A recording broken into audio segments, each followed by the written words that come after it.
কারা কারা চান দুহাত তুলে একটু আল্লাহকে দেখা।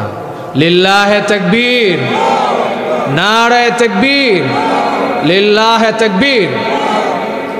যারা আল্লাহ তাআলার প্রিয় বান্দা হতে চায় তারা পৃথিবীর কোনো রক্ত চক্ষুকে ভয় করতে পারে না, কথা বলে ঠিক কিনা?